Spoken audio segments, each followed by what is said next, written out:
Welcome to SPMIS Academy. Today we will analyze important newspaper articles of 14th December 2020.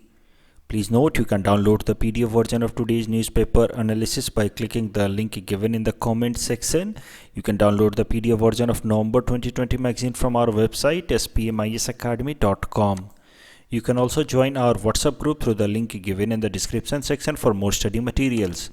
This is the list of the topics that we'll be covering from today's newspaper. The first article is taken from editorial segment. It talks about changing dynamics of India-Russia relations. This topic is important from our syllabus paper 3, international relations point of view, and it is also useful for students of political science optional, especially for paper 2. सबसे पहले इस article के बारे में समझते हैं। तो देखो, रसिया के फॉरेन मिनिस्टर सर्जियो लेवरोव ने अपने एक इंटरव्यू में कहा कि यूएस अमेरिका इंडिया को चाइना के खिलाफ इस्तेमाल कर रहा है फॉर इट्स ओन पर्पस और इससे इंडिया का कुछ खास फ़ायदा होने वाला नहीं है। इसी तरह का एक स्टेटमेंट उन्होंने इस साल 2020 के ही जनवरी में रायसीना डायलॉग के दौरान दिया था, जहां उन्होंने कहा था कि इंडो पैसिफिक का जो कॉन्सेप्ट है वो मीनिंगलेस है, नॉनसेंसिकल है, और वहाँ पे उन्होंने कहा था कि यूएस जो है वो इंडिया को चाइना के खिलाफ इस्तेमाल कर रहा है और यूएस और इंडिया की प्रॉक्सिमिटी के कारण धीरे धीरे इंडिया रसिया के रिलेशंस ख़राब हो रहे हैं। तो इस तरीके से वो कहना चाह रहे हैं कि इंडिया पूरी तरह से प्रो यूएस होता जा रहा है, जिस कारण से जो उसके प्रॉक्सिमिटी में कंट्रीज़ हैं, जो नेबरहुड के कंट्रीज़ हैं, खासकर चाइना और उसके बाद रसिया, उससे उसके रिलेशन धीरे धीरे स्ट्रेन हो रहे हैं और जो एशियन सेंचुरी का ड्रीम था वो धीरे धीरे वीकेन हो रहा है। देखिए, जो एशियन सेंचुरी है का ड्रीम की जो बात करते हैं, ये इसका ऐसा मानना है कि ये 21st सेंचुरी है that belongs to Asian countries, mainly China and India. इसको हम लोग कहते हैं ड्रीम ऑफ एशियन सेंचुरी। ये आपको इंटरनेशनल रिलेशंस में अक्सर ये आइडिया लिखा हुआ मिल जाएगा, लेकिन ये ड्रीम ऑफ एशियन सेंचुरी इसलिए फुलफिल नहीं हो पा रहा है क्योंकि जो दो मेजर कंट्रीज़ हैं एशिया के, चाइना और इंडिया, वो आपस में ही हॉस्टाइल रिलेशंस मेंटेन करते हैं। तो dream of Asian century is not getting realized completely because of US factor, ऐसा Russian foreign minister Sergey Lavrov कह रहे हैं। तो एक बार इस टॉपिक को आगे लेने से पहले ब्रीफली जरा समझ लें कि रायसीना डायलॉग होता क्या है, जहाँ पे इन्होंने ये स्पीच फर्स्ट ऑफ ऑल दिया था इस साल के जनवरी में। वहाँ पे उन्होंने ये आइडिया पहली बार पिच किया था कि इंडिया को पूरी तरह से मोटिवेट कर रहा है यूएस। तो समझ लेते हैं पहले कि ये रायसीना डायलॉग है क्या। It is an annual Jio political event. तो समझो कि एक तरह का इंटरनेशनल फोरम है जहाँ पे साल में एक बार मीटिंग होती है, एनुअल जियो पॉलिटिकल मीटिंग होती है, और इस फोरम को ऑर्गेनाइज कराती है हमारे देश की external affairs ministry along with observer research foundation, ORF। ORF आपको जरूर जानना चाहिए, खासकर जो पॉलिटिकल साइंस ऑप्शनल वाले स्टूडेंट्स हैं उनको जानना चाहिए। ORF की वेबसाइट्स को भी आपको विजिट करना चाहिए। ORF थिंक टैंक है इंडिया की in international relations policy making. तो आप ORF की वेबसाइट को जाकर के विजिट करो, वहाँ पे कई सारे आर्टिकल्स आपको मिलेंगे पॉलिटिकल साइंस ऑप्शनल के स्टूडेंट्स, बाकी GS वालों को इसको पढ़ने की ज़रूरत नहीं है। तो ORF हमारे देश की थिंक टैंक है, जो एक तरह की, जिसमें रिटायर्ड ब्यूरोक्रेट्स वगैरह होते हैं जो पॉलिसी मेकिंग में सरकार को सजेशंस देते हैं, थोड़े बहुत एडवाइस देते हैं, वो है ORF। और ORF और मिनिस्ट्री ऑफ एक्सटर्नल अफेयर्स मिलकर के रायसीना डायलॉग कराती है, जिसमें वो दुनिया भर के इंपॉर्टेंट लीडर्स को बुलाती है उनके ओपिनियन को एक्सप्रेस कराने के लिए। और इसको स्टार्ट कराया गया था इस डायलॉग को 2016 में। इस डायलॉग का थीम था या टाइटल था नेविगेटिंग द अल्फा सेंचुरी इन 2020। तो ये इस साल का है 2020 का, लेकिन अगले साल ये बदल जाएगा फिर से जनवरी में जब रायसीना डायलॉग होगी। तो इस कारण से ये टाइटल आपको याद करने की ज़रूरत नहीं है। रायसीना का भी जरा मतलब समझ लो। देखो, Raisina hills is seat of government of India. जो दिल्ली में भारत सरकार की जो ऑफिस है, नॉर्थ ब्लॉक और साउथ ब्लॉक, जहाँ पे प्राइम मिनिस्टर की ऑफिस, फाइनेंस मिनिस्टर, सारे जो ऑफिसेज होते हैं और चीफ जो सेक्रेटेरिएट्स ऑफ होते हैं, वो सब इस यहाँ पे हैं, और उसको मिला करके हम लोग कहते हैं Raisina hill, that is seat of the government. तो यहीं पे डायलॉग हुआ था जिसमें रसिया के फॉरेन मिनिस्टर सर्जी लावरेव ने इस तरह के ओपिनियंस दिए थे। तो Sergey Lavrov, minister of foreign affairs of Russian federation, उन्होंने क्या 3 आर्ग्यूमेंट्स दिए कि US is using India against China, the concept of Indo Pacific is meaningless, and the privileged relation between India and Russia has declined due to US. तो ये 3 argument हैं। इन तीनों argument के against counter argument दिया है हर्ष V Pant साहब ने, जिन्होंने ये आर्टिकल लिखा है जिसको हम कवर कर रहे हैं। हर्ष वी पंत साहब is director of studies of ORF। तो काउंटर आर्गूमेंट में जो पहला आर्गूमेंट है कि US is using India against China, उसको इन्होंने काउंटर किया है। उन्होंने कहा है कि it's not US but the aggressive policy of China that has led to decline of India China relations. बार बार चाइना इंडिया को प्रोवोक करता है। 1962 में ही चाइना ने हमें बिट्रे किया, और उसके बावजूद भी हाल फिलहाल में भी कई सारे ऐसे इनिशिएटिव्स लिए हैं चाइना ने जिस कारण से इंडिया की रिलेशनशिप उसके साथ खराब हो रही है। So it's the provocation caused by China, repeated violations and incursions at line of actual control. 2017 में भी डोकलाम वैली का कन्फ्लिक्ट हुआ था। 2020 में तो आपको पता ही है, गलवान वैली में there was a bloody conflict between Indian and Chinese soldiers where 20 Indian soldiers were martyred. तो इस तरह के रिपीटेड इनकर्शंस के कारण इंडिया और चाइना के रिलेशंस खराब हो रहे हैं। It's not the US factor, ये पहला आर्गूमेंट है। उन्होंने ये भी कहा कि China has colluded with Pakistan to promote cross border terrorism in India.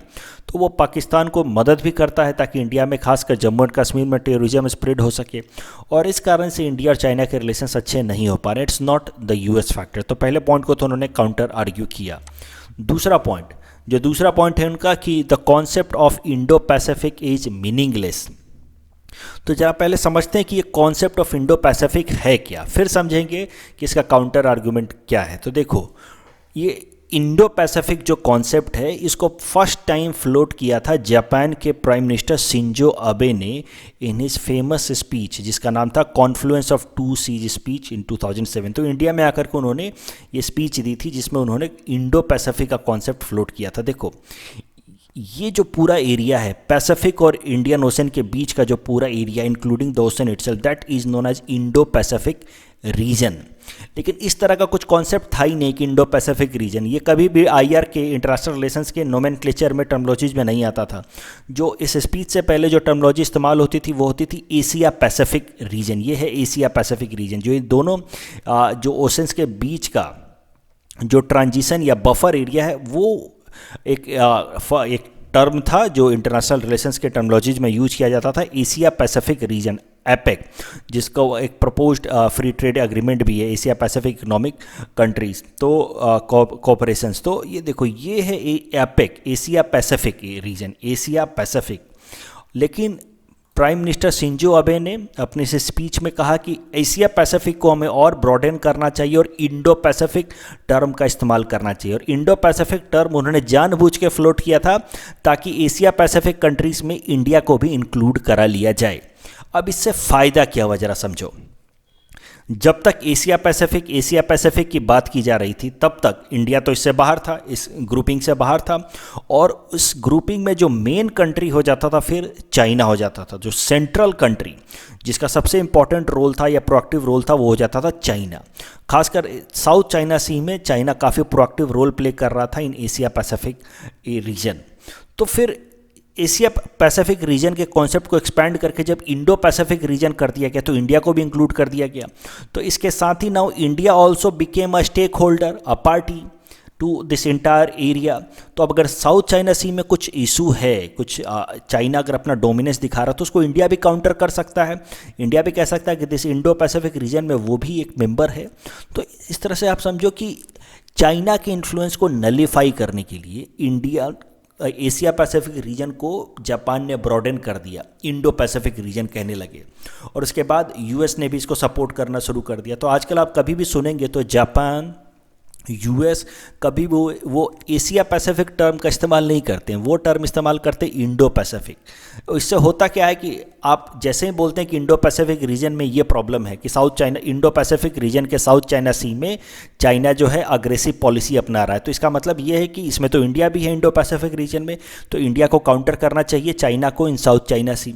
लेकिन अगर वो बोलेंगे कि एशिया पैसिफिक रीजन में के साउथ चाइना सी में चाइना अग्रेसिव पोस्चर अपना रहा है तो उसमें इंडिया कुछ कर नहीं पाएगा, क्योंकि India is not part of Asia Pacific region. तो इस तरीके से बहुत ही स्ट्रैटेजिकली यूएस ने, जो भी एंटी चाइना ग्रुप है, यूएस, जापान वो और ऑस्ट्रेलिया, उन लोगों ने धीरे धीरे एशिया पैसिफिक टर्म को ख़त्म कर दिया, उसका इस्तेमाल ही नहीं करते, वो बोलते इंडो पैसिफिक।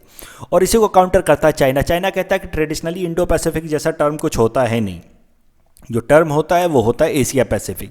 और इसी चीज़ को यहाँ पे रसिया के फॉरेन मिनिस्टर सर्जेव लैवरोव भी कह रहे हैं कि Indo Pacific term is meaningless. वो कोई ओवरऑल कोई टर्म होता ही नहीं है, लेकिन इसको जानबूझ के फ्लोट किया गया है ताकि इंडिया चाइना को काउंटर करे, खासकर साउथ चाइना सी रीजन में। तो ये है the meaning of Indo Pacific and how it is contradicted to Asia Pacific. इस पर सीधा सीधा सवाल आपके पॉलिटिकल साइंस ऑप्शनल में तो पूछा जा सकता है, the difference in the concept of Indo Pacific and Asia Pacific and it's strategic implications. तो और जो तीसरा आर्ग्यूमेंट था उनका कि इंडिया और रसिया के रिलेशंस खराब हो गए हैं बिकॉज ऑफ यूएस फैक्टर। तो इसको भी जरा काउंटर आर्ग्यू किया है हर्ष वी पंत साहब ने। उनके आर्गूमेंट्स को समझने से पहले जरा समझते हैं कि इंडिया और रसिया के रिलेशंस थे कैसे। तो India and Russia's relations could be studied under two heads. Pre cold war era, cold war era से पहले इंडिया और रसिया के रिलेशंस बहुत अच्छे थे। इनफैक्ट इंडिया और रसिया ने एक Indo Soviet treaty of friendship and cooperation sign किया था 1971 में। रसिया ने इंडिया की पूरी मदद की थी 1971 वॉर अगेंस्ट पाकिस्तान, और ये रसिया ही है जिस कारण से यूएस को नलीफाई किया गया था। अदरवाइज यूएस की जो नेवी है 7th फ्लीट नेवी, वो बे ऑफ बंगाल में मूव कर रही थी, और वो इंडिया अगर अटैक करता पाकिस्तान के अंदर, जो आज का बांग्लादेश है उस टाइम में वो ईस्ट पाकिस्तान था, अगर उस टाइम इंडिया पर अटैक करता तो यूएस की नेवी काउंटर एक्शन ले सकती थी। लेकिन just because we had a friendship agreement with Soviet Union, हम सोवियत यूनियन की भी नेवी फ्लीट आई बे ऑफ बंगाल रीजन में, और उसने यूएस की नेवी को काउंटर अटैक किया और उसके जो थ्रेट है उसको नलीफाई किया। तो इस तरीके से रसिया ने हमारी काफ़ी मदद की है। इनफैक्ट जो हमारा कोल्ड वॉर के टाइम में जो भी हमारा डिफेंस अपग्रेडेशन हुआ है, मॉडर्नाइजेशन ऑफ डिफेंस हुआ है, that is solely because of Russia. हमारा 95% से भी ज़्यादा जो डिफेंस इंपोर्ट है वो रसिया से आता था। अभी भी वो Russia is largest importer to defence equipment of India. अभी भी 60% जो डिफेंस इक्विपमेंट से हमारे लगभग वो रसिया से ही आते हैं। तो इतना ज़्यादा हम डिपेंडेंट हैं रसिया के ऊपर, और इतना बढ़िया हमारा फ्रेंड हुआ करता था रसिया बिफोर कोल्ड वॉर और टिल इट्स डिसइंटीग्रेशन इन 1991। लेकिन फिर 1991 में हुआ क्या, कोल्ड वॉर ख़त्म हो गया, Russia was disintegrated, I mean USSR was disintegrated, और जो रसिया उसका जो सबसे इम्पॉर्टेंट ब्लॉक था या कंट्री था वो कमज़ोर पड़ गया। अब इसके बाद इंडिया के अंदर भी एलपीजी रिफॉर्म्स आ गए, तो we were no longer having a socialist inclination. तो अब उसके बाद India was looking for an open economy, a stronger business economy, और इस कारण से India started to incline itself towards US. तो ये सब कुछ फैक्टर्स हुए 1991 में। एक तरफ तो रसिया कमज़ोर हो गया और दूसरी तरफ इंडिया की इकोनॉमी थोड़ी थोड़ी ओपन होने लगी, और अब कोल्ड वॉर ख़त्म हो चुका था। तो अब US also had no interest in having hostility against India, क्योंकि कोल्ड वॉर के कारण ही यूएस ने इंडिया के अगेंस्ट अपना पोस्चर रखा था, एंटी इंडिया स्टैंड रखा हुआ था, क्योंकि इंडिया का थोड़ा इंक्लिनेशन था रसिया की तरफ। लेकिन अब कोल्ड वॉर ख़त्म तो यूएस का भी कोई नेचुरल इंसेंटिव नहीं था, कोई रीज़न नहीं था कि वो इंडिया से हॉस्टिलिटी करे। इंडिया की मार्केट बड़ी है और इंडिया की इकोनॉमी ओपन हो रही थी, तो यूएस की कंपनियां जो है now they were more interested to spend और come in the Indian economy and capture the market. तो इन सब कारणों से धीरे धीरे इंडिया और यूएस साथ आने लगे, और रसिया के साथ हमारे रिलेशंस रिलेटिवली कमज़ोर होने लगे। We had nothing against Russia, लेकिन looking forward to our own interest we started to align ourself towards Russia. और बाई 21st सेंचुरी, ये 2000 ये जो सेंचुरी है ये स्टार्ट होते जिसमें हम अभी हैं, तब तक हुआ क्या कि नया फैक्टर आया, दो नए इवेंट्स हुए। एक तरफ तो 2001 में यूएस के ऊपर अटैक हो गया और 9/11 वाला अटैक हो गया। उसके बाद से यूएस को भी रियलाइज़ हो गया कि टेररिज्म एक मेजर प्रॉब्लम है, और पाकिस्तान जो एक मेन सोर्स है टेररिज्म का, उसको रीन करना, उसको कंट्रोल करना बहुत ज़रूरी है, पाकिस्तान और अफगानिस्तान को। उसके पहले इंडिया बहुत ज़्यादा सफ़र कर रहा था टेररिज्म के कारण, लेकिन यूएस नेवर पेड इंटरेस्ट और extended it support to India. लेकिन 2001 में जब यूएस के ऊपर अटैक हुआ तो इंडिया और यूएस के रिलेशंस और स्ट्रांग हो गए, और पाकिस्तान धीरे धीरे नेग्लेक्ट होने लगा यूएस की तरफ से। फिर पाकिस्तान चाइना के साथ अलाइन करने लगा, तो ये पाकिस्तान चाइना एक्सिस बिल्ड होने लगा। और 2001 के बाद से इंडिया यूएस के रिलेशंस और स्ट्रांग हो गए। एक तो डेवलपमेंट ये हुई और दूसरी डेवलपमेंट हुई कि चाइना एक सुपर पावर बन के इमर्ज होने लगा, एक मेजर पावर बन के इमर्ज होने लगा जो यूएस की सोवरेनिटी, यूएस के सुप्रीमेसी को चैलेंज कर सकता था। तो अब चाइना के राइज को देखते हुए फिर इंडिया को सपोर्ट करना शुरू किया यूएस ने, इसकी मिलिट्री मॉडर्नाइजेशन करनी शुरू की यूएस ने, ताकि हम चाइना को काउंटर कर सकें। और दूसरी तरफ रसिया, वो अपने आप को रिवाइव करना चाहता है, वो चाहता है कि उसकी जो ग्लोरी है कोल्ड वॉर टाइम की वो वापस से आए। That is why Russia is known as revivalist power, और उसको काउंटर कर रहा है यूएस। तो जब रसिया ने देखा कि चाइना राइज कर रहा है और वो यूएस की सुप्रीमेसी को काउंटर कर सकता है, तो रसिया चाइना के साथ आने लगा। तो मिला जुला करके अब मुद्दा ये हो गया है कि इंडिया और यूएस की एक अलायंस बन रही है स्ट्रांग, और रसिया और चाइना की अलायंस बन रही है strong. And this has now become US and India versus Russia and China. और हर्ष वी पंत साहब लिखते हैं, कंक्लूड करते हैं इस आर्टिकल को, आपको भी इसी तरीके से कंक्लूजन दिखना है अगर इंडिया रसिया रिलेशंस पे कोई सवाल आ जाए तो, कि the changing dynamics of India Russia relations is not because of US factor but because of overall global dynamics post cold war. तो ऐसा नहीं है कि we have anything particularly against Russia, लेकिन जिस तरह से ग्लोबल फैक्टर्स चेंज हो रहे हैं, चाइना का राइज हो रहा है जो इंडिया के लिए थ्रेट है, यूएस के लिए भी थ्रेट है, और इस कारण से इंडिया यूएस साथ आ रहे हैं, और यूएस और रसिया ऑलरेडी हॉस्टाइल हैं एक दूसरे से। इस कारण से इंडिया और यूएस के रिलेशंस में, इंडिया और रसिया के रिलेशंस में थोड़े से डिफरेंसेज आ रहे हैं। Otherwise India has nothing inherently against Russia. इस तरह का आपको आर्गुमेंट के साथ अपने आर्टिकल और आंसर को कंक्लूड करना if there is any question regarding change in India Russia relations. The next article is taken from international segment. It is about West Sahara region issue. This topic is important from our syllabus paper 3 international organizations point of view. So सबसे पहले current news समझते हैं। तो देखो, Israel और Morocco ने diplomatic relationship establish कर ली है। अब ये मोरक्को अरब कंट्रीज़ का चौथा ऐसा देश है जिसने इजराइल के साथ डिप्लोमेटिक रिलेशंस इस्टेब्लिश किए। इसके पहले इसी साल यूएई ने, उसके बाद बहरीन ने, फिर सूडान ने इजराइल के साथ डिप्लोमेटिक रिलेशनशिप इस्टेब्लिश किए थे। तो इस साल इस तरह के कई सारे न्यूज़ निकल के आ रहे हैं। सऊदी अरबिया भी आपको पता है कि एक सीक्रेट मीटिंग हुई थी, हमने न्यूज़पेपर आर्टिकल में कवर भी किया था। इजराइल के प्राइम मिनिस्टर और सऊदी अरबिया के किंग की एक सीक्रेट मीटिंग हुई थी। तो आजकल Arab countries now they have softened their posture और हॉस्टिलिटी अगेंस्ट इजराइल। धीरे धीरे अरब कंट्रीज जो हैं वो अब इजराइल के साथ क्लोज टाइज बिल्ड कर रहे हैं। आपको पता है कि अरब countries in general have a hostility against Israel because of Israel Palestine conflict, लेकिन अब वो कन्फ्लिक्ट धीरे धीरे कम हो रहा है। बहुत सारे अरब कंट्रीज अब इजराइल के साथ आ रहे हैं और उसको आइडेंटिफाई कर रहे हैं, उसके साथ डिप्लोमेटिक रिलेशनशिप इस्टेब्लिश कर रहे हैं। इसी तरह का डेवलपमेंट हुआ है जहाँ पे मोरक्को, यहाँ पे आप देखो ये एक वेस्ट अफ्रीकन कंट्री है, इसने जो सहारा एरिया में है, इसने अब आइडेंटिफाई कर लिया इजराइल को और उसके साथ डिप्लोमेटिक रिलेशनशिप इस्टेब्लिश कर ली है। लेकिन अब इससे एक स्टेप आगे ज़रा समझते हैं करंट न्यूज़ को समझने के लिए। जब मोरक्को ने आइडेंटिफाई कर लिया इजराइल को, उसके साथ पीस इस्टेब्लिश करने का फैसला कर लिया, तो उसके बदले में अमेरिका ने मोरक्को का sovereignty over waste Sahara reason को आइडेंटिफाई कर लिया। ये इंपॉर्टेंट बात है जिसको हम कवर करना चाहते हैं। ये देखो, ये है वेस्ट सहारा एरिया जो मोरक्को से थोड़ा नीचे में है ये एरिया, और ये एरिया डिस्प्यूटेड है। ये एरिया डिस्प्यूटेड है। यहाँ के जो लोकल लोग हैं वो अपने आप को फ्री करना चाहते हैं, लेकिन ओवरऑल इसके 80% एरिया पे मोरक्को का कंट्रोल है। तो ये वेस्ट सहारा एरिया को लेकर के डिस्प्यूट है। तो ओवरऑल इसको अभी एक्वायर कर रखा है मोरक्को ने, लेकिन बहुत सारे कंट्रीज इसको आइडेंटिफाई नहीं करते हैं एज पार्ट ऑफ मोरक्को। लेकिन अभी न्यूज़ क्या आई है कि चूंकि मोरक्को ने इजराइल के साथ डिप्लोमेटिक रिलेशनशिप इस्टेब्लिश कर ली, तो उसके बदले में यूएस ने आइडेंटिफाई कर लिया कि ठीक है, वेस्ट सहारा रीजन मोरक्को का हिस्सा है। वेस्ट सहारा रीजन से रिलेटेड ये आर्टिकल है, तो जरा समझते हैं।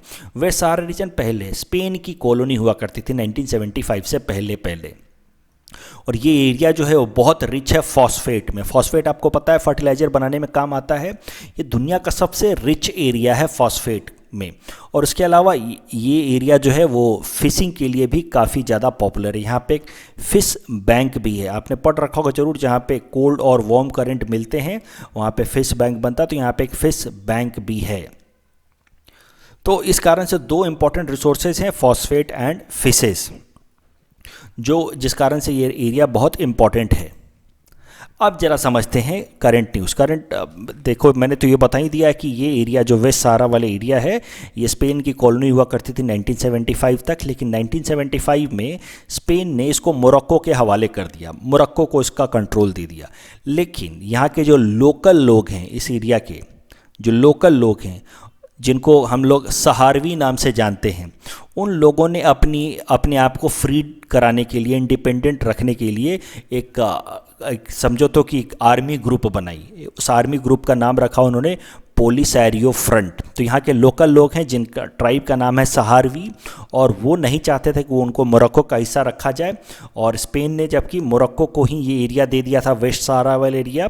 और इसको काउंटर करने के लिए यहाँ के सहारवी लोगों ने एक ग्रुप बनाया, मिलिट्री यूनिट बनाई, पोलिसारियो फ्रंट। अभी करंट स्टेटस क्या है कि ये एरिया जो है, ये वेस्ट सहारा वाला एरिया, इसका 80% एरिया पे मोरक्को का कंट्रोल है। ये देखो, West Sahara occupied by Morocco, जबकि नीचे का छोटा सा एरिया 20% एरिया लगभग पोलिसारियो ग्रुप के पास है। तो ये जो 80% एरिया है, यही सबसे ज़्यादा रिच है फॉस्फेट में, और फिशेज भी ऑफ कोर्स इसी एरिया में मिलती हैं। तो इकोनॉमिकली रिच जितना एरिया है वो मोरक्को के पास है, जबकि थोड़ा बहुत एरिया अभी पोलिसारियो फ्रंट के पास है। अब रिसेंट इशू तो आप समझ ही चुके हैं। अभी तक ये एरिया जो है, जो मोरक्को के कंट्रोल में है, इसको बहुत सारे कंट्री आइडेंटिफाई नहीं करते हैं एज पार्ट ऑफ मोरक्को, लेकिन अब यूएस ने इसको रिकॉग्नाइज कर लिया एज पार्ट ऑफ मोरक्को। और अब रसिया ने इस पर यूएस को काउंटर किया है, क्रिटिसाइज किया है। रसिया ने कहा है कि यूनाइटेड नेशन की एक लॉ है, राइट टू सेल्फ डिटर्मिनेशन, मतलब जहाँ जो लोग रहते हैं उनको अपने हिसाब से सरकार चुनने का अधिकार है। एंड ये जो ऑक्यूपेशन है मोरक्को का over this West Sahara region, that is violation of right to self determination law of United Nation. और यूएस ने इस एरिया में मोरक्को का कंट्रोल को रिकॉग्नाइज करके इंटरनेशनल लॉ को वायलेट किया। तो आने वाले टाइम में इस पे और सारे डिस्प्यूट्स हो सकते हैं, यूनाइटेड नेशंस के अंदर रिजोल्यूशन लाया जा सकता है, वो सब हम देखेंगे आगे इस पे जो भी डेवलपमेंट्स होंगे। इस टॉपिक के बेसिस पे हमने आपको ये प्रैक्टिस क्वेश्चन दे रखा है। You can attempt this question and you can submit the answer in the comment section. The next article is taken from national segment. It is about National Family Health Survey 5. This topic is important from our syllabus paper 3 governance point of view, especially subsegment health. समझते हैं national family health सर्वे 5 के बारे में। देखो, सबसे पहले तो आप समझ लो कि नेशनल फैमिली हेल्थ सर्वे जो होता है वो एक तरह का सर्वे है जो भारत सरकार टाइम टू टाइम कंडक्ट कराती है। भारत सरकार की मिनिस्ट्री या ministry of health and family welfare वो कंडक्ट कराती है। और ये national family health survey number जो 5 है, ये 2019 में स्टार्ट किया गया था, और अब इसके फेज 1 के डाटा आ रहे हैं। इसके पहले जो नेशनल फैमिली हेल्थ सर्वे 4 था, दैट वाज कंडक्टेड इन 2014-15। तो नेशनल फैमिली हेल्थ सर्वे 5 के जो इंपॉर्टेंट डाटा हैं वो जरा देखना शुरू करते हैं। इसके फेज 1 के डाटा आ गए हैं, अभी आगे और भी डाटा आएंगे। तो नेशनल फैमिली हेल्थ सर्वे 5 का जो पहला डाटा है, that is regarding share of children with low height for their age. तो जिन बच्चों की एज के हिसाब से हाइट कम होती है, उन बच्चों को हम कहते हैं स्टंटेड चिल्ड्रन, स्टंटेड। तो उससे रिलेटेड ये डाटा है, ये आप टेबल देख सकते हैं। इसमें आपको जो बात याद रखनी है वो ये है कि Bihar Bihar has highest level of child stunting. अब देखो 42.9% ऐसे बच्चे हैं जिनकी जो चाइल्ड स्टंटेड हैं, मतलब जिनकी हाइट उनके एज के हिसाब से कम है। लेकिन अगर और भी एक डाटा आपको ध्यान रखनी है कि गुजरात, केरला, तेलंगाना एंड महाराष्ट्र, ये 4 ऐसे स्टेट्स हैं जहां पे percentage of child stunting has increased with respect to national family health survey number 4। तो national family health survey number 4 देखो, उसमें महाराष्ट्र में 34.4% था चाइल्ड स्टंटिंग का परसेंटेज, वो इंक्रीज होकर के 35% हो गया। वेस्ट बंगाल में 32% था, वो इंक्रीज होकर के 33% हो गया। तो इस तरीके से 4 स्टेट्स ऐसे हैं जहां पे चाइल्ड स्टंटिंग की रेशियोज बढ़े हैं। उसके अलावा there has been substantial improvement in maternal and child health indicators with respect to national family health survey number 4। तो जो national family health survey number 4 था, उसके तुलना में जो ओवरऑल मदर्स एंड चिल्ड्रन का जो हेल्थ इंडिकेटर है वो इम्प्रूव हुआ है। There has been decline in fertility rate and use of contraceptives have increased. उसके अलावा child mortality rate under 5 age stagnate. तो overall child mortality and child health indicators थोड़ा इंप्रूव हुआ है, लेकिन चाइल्ड मोर्टेलिटी रेट अंडर 5 वो improve नहीं हुआ है, वो स्टैग्नेंट है with respect to national family health survey number 4। उसके अलावा एनीमिया से रिलेटेड एक स्पेशल रिपोर्ट पब्लिश हुई है। ज़रा देखते हैं, पहले समझते हैं कि एनीमिया होता क्या। Anaemia is decrease in the total amount of red blood cell और हेमोग्लोबिन इन द ब्लड। तो हेमोग्लोबिन की कमी हो जाता है, हम लोग कहते हैं कि अ पर्सन एनेमिक है। This is an indicator of poor health condition of a person and low nutrition level. Anaemia से रिलेटेड जो डाटा है उसको ज़रा देखते हैं। West Bengal has highest number of anaemic men and women. तो दोनों ही कैटेगरी में, मेन एंड वीमेन की कैटेगरी में सबसे ज़्यादा एनीमिया वेस्ट बंगाल में है, जबकि गुजरात के अंदर there are highest share of anaemic children below age 5। ये दोनों डाटा भी आप याद रखेंगे। आसाम स्पेसिफिक कुछ डाटा देख लेते हैं। National family health survey number 5। तो आसाम में कुछ चीज़ों में आसाम ने प्रोग्रेस दिखाया है with respect to national family health survey number 4। Sex ratio Assam की इम्प्रूव हुई है। तो सेक्स रेशियो आसाम के अंदर, चाइल्ड सेक्स रेशियो इसको आप कह सकते हैं, that was 1012 female child were born during 2019-20 for per 1000 males. तो child sex ratio has improved in Assam and now it is in favor of the female or girl child. Girl child children की संख्या ज़्यादा है with respect to male child. तो इस case में तो असम ने इंप्रूवमेंट दिखाया। 2015-16 में जो लास्ट वाला नेशनल फैमिली हेल्थ सर्वे था उसमें चाइल्ड सेक्स रेशियो वाज 993, मतलब 993 girl child were born for per 1000 mails. उसके अलावा बाकी तमाम फैक्टर्स में असम ने इंप्रूवमेंट दिखाया है। May it be infant mortality rate, birth and death registration, maternity care, delivery and child vaccination, delivery care, access to electricity, sanitation, drinking water, clean fuel for cooking, इन सब में असम ने इंप्रूवमेंट दिखाया है। बस एक चीज़ में असम के कमी आई है या पुअर परफॉर्मेंस है या एरिया ऑफ कंसर्न कह सकते हैं, वो है increase in the number of girl child marriage. तो अंडर 18 गर्ल चाइल्ड की मैरिजेज के नंबर्स बढ़े हैं with respect to national family health survey number 4। तो ये है area of concern for Assam in national family health survey number 5। The next article is taken from Assam segment. It is about Bodoland Territorial Council poll results. This topic is important from our syllabus paper 6 Assam polity point of view. So पहले Bodoland territorial council के बारे में समझ लेते हैं। पहले भी हम कई दफ़ा डिस्कस कर चुके हैं कि Bodoland territorial council has been set up under 6th schedule of the Indian constitution according to article 244 sub clause 2 and 275 sub clause 1 that allows a decentralized and self-governance in some parts of the northeastern region that are having predominantly tribal areas. तो ये तो आपको पता ही है कि north east के 4 ऐसे स्टेट्स हैं जिसमें 10 टोटल ऐसे एरियाज हैं जहाँ पे सेल्फ गवर्नेंस को अलाउ किया गया है according to our Indian constitution schedule 6। वो 4 स्टेट्स हैं मेघालय, मिजोरम, त्रिपुरा एंड आसाम। आसाम के अंदर 3 ऐसे एरियाज हैं जहाँ पे सेल्फ गवर्नेंस अलाउ किया गया अंडर 6th शेड्यूल। वो है दीमा हसा autonomous council, Karbi Anglong autonomous council and Bodoland territorial council. एक बात जो आपको पीटी पॉइंट ऑफ व्यू से याद रखनी है कि ये जो शेड्यूल 6 ऐड किया गया है हमारे कॉन्स्टिट्यूशन में, वो कॉन्स्टिट्यूशन में जब ऐड किया जा रहा था that was done on recommendation of Gopinath Bordoloi committee. तो एक कमिटी बनाई गई थी गोपीनाथ बोरदोलोई साहब के under in our constituent assembly, जिसको काम दिया गया था कि नॉर्थ ईस्ट के जो ट्राइब्स हैं उनके प्रोटेक्शन के लिए क्या स्टेप्स लिए जा सकते हैं वो आप सजेस्ट करें। और गोपीनाथ बोरदोलोई कमिटी साहब के उस कमिटी के रिकमेंडेशन पे ये 6th शेड्यूल को हमारे कॉन्स्टिट्यूशन में ऐड किया गया है।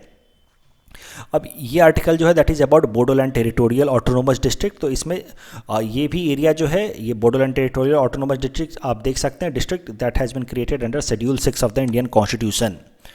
और इसमें कई सारे ऐसे लोकल मैटर्स हैं, matters like forest, tribal customary practices, marriages, उन सब पावर्स पे कानून बनाने का अधिकार दिया गया है बोडोलैंड टेरिटोरियल काउंसिल को।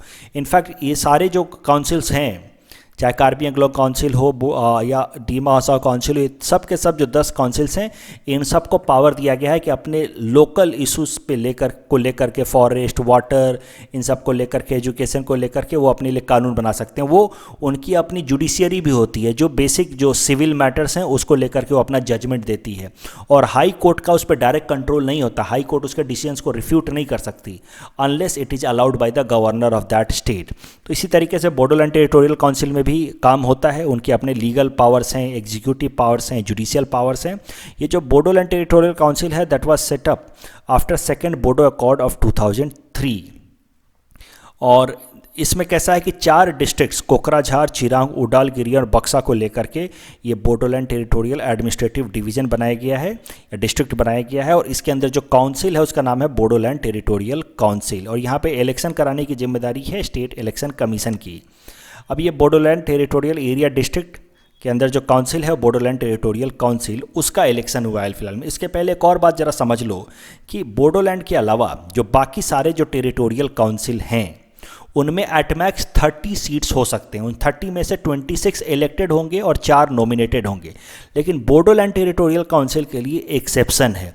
बोडोलैंड टेरिटोरियल काउंसिल में टोटल 46 मेंबर्स हो सकते हैं, उसमें से 40 इलेक्टेड होंगे, 6 नॉमिनेटेड होंगे, और इस 40 में से भी 35 seats will be reserve for scheduled tribes and non tribal community. तो ये बात आपको बोडोलैंड टेरिटोरियल काउंसिल के बारे में जो एक्सेप्शनल बात है वो याद रखनी है कि इसके अंदर एक एक्सेप्शनल मैटर है कि बाकी सब में सिर्फ 30 सीट्स अलाउड हैं, यहाँ 46 सीट्स अलाउड हैं। और जो रिसेंट अकॉर्ड के बाद जो इस साल जनवरी में साइन हुई है उसके बाद इस सीट्स को बढ़ा करके 60 करने की बात की गई है, लेकिन अभी तक वो इम्प्लीमेंट नहीं हुआ है।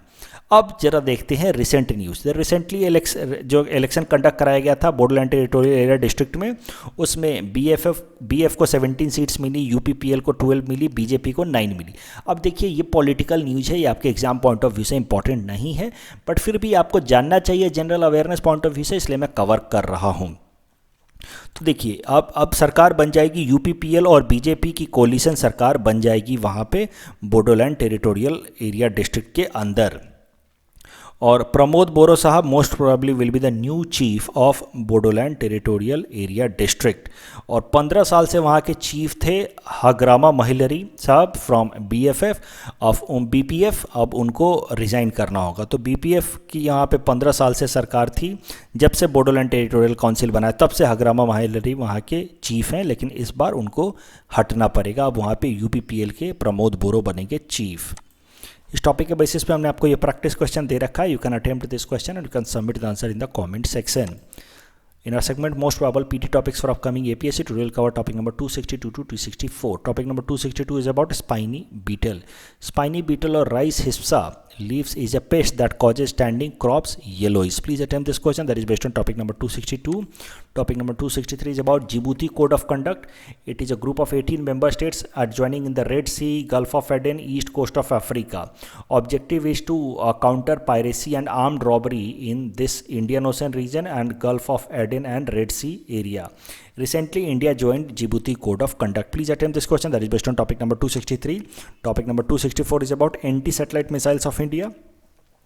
A missile that can destroy satellite in space is known as anti-satellite missile. In March 2019, India completed its first successful attempt of making an anti-satellite missile. इस प्रोजेक्ट का नाम रखा गया था मिशन शक्ति, and with this, India became 4th country after US, Russia, and China to acquire capacity of this having anti-satellite missile. Please attempt this question based on topic number 264. This is the answer of question number 259 to 261 that we had given in yesterday's newspaper analysis. Today's question can be attempted by students and you can submit the answer in the comment section. We will be sharing answer of these questions in tomorrow's newspaper analysis. कल जो हमने practice question दिया था उसका एक बार answer देख लेते हैं. Sites puts ban on trade off endangered species. This statement is wrong. It does not put ban but it's regulate. India's founding member of CITES? No. India joined CITES in 1976 while CITES was created in 1975. So the correct answer will be option D. The following statements are true about National Sports Day. It is celebrated on 29th August every year. It's correct statement.